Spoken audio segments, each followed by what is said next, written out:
Hi, folks. Let's try that again. Hi, folks. So, I want to talk with you today. About something that has been tearing and wrenching my heart. And this is something really serious.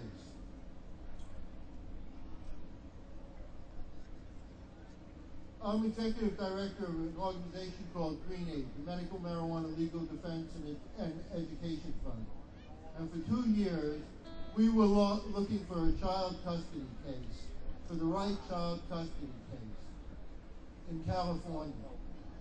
And we found one. It was like the perfect case. The woman's name is Daisy Bram, and she has 2 children.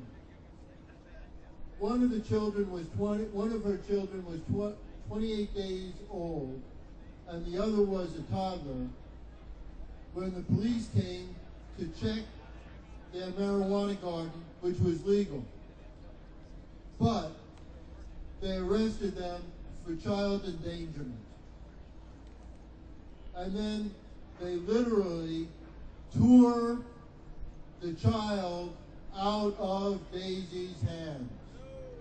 You can listen to it on Green Aid or look up Daisy Bram. She got her children back. She's a very tenacious, strong woman, and she was able to get her children back.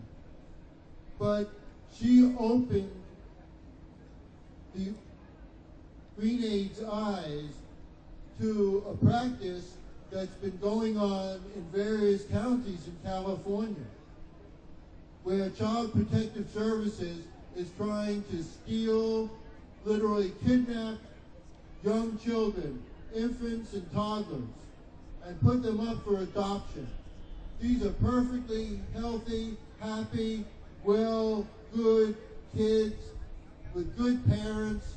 I'm not talking about amphetamine, I'm just talking about marijuana.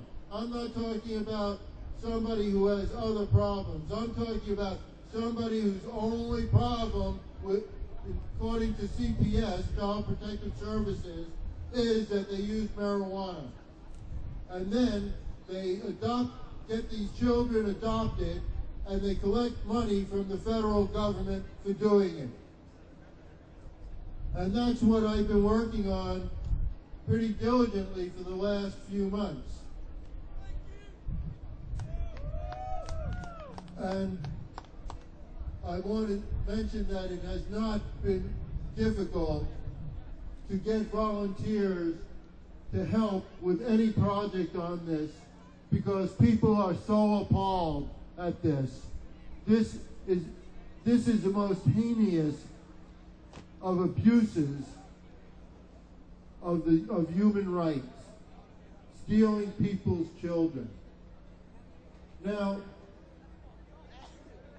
this is relevant to the state of Washington, because if 502 passes, 502, 503? 502. If 502 passes and you're growing marijuana, or you're just using marijuana, they will still come to get your kids. What happened was, I was on a program in Michigan, and I started mentioning this, and it turns out the same thing is happening in Michigan. And I'm sure it's happening, I'm sure it's coordinated, and I think the federal government has a lot to do with it, and I think that they want to bring that to Washington if they haven't done it already. And 502 helps to facilitate this. And that's why it's so important that you vote against 502 and to make a chain of phone calls to all your friends and explain it to them. Explain how you're not allowed to cultivate. Explain how you'll need a chauffeur. You know, I've always wanted a chauffeur, but I didn't want the state to tell me I had to get one. It's up to you. I can't do this. It's up to you. Vote against, campaign against 502. Thank you.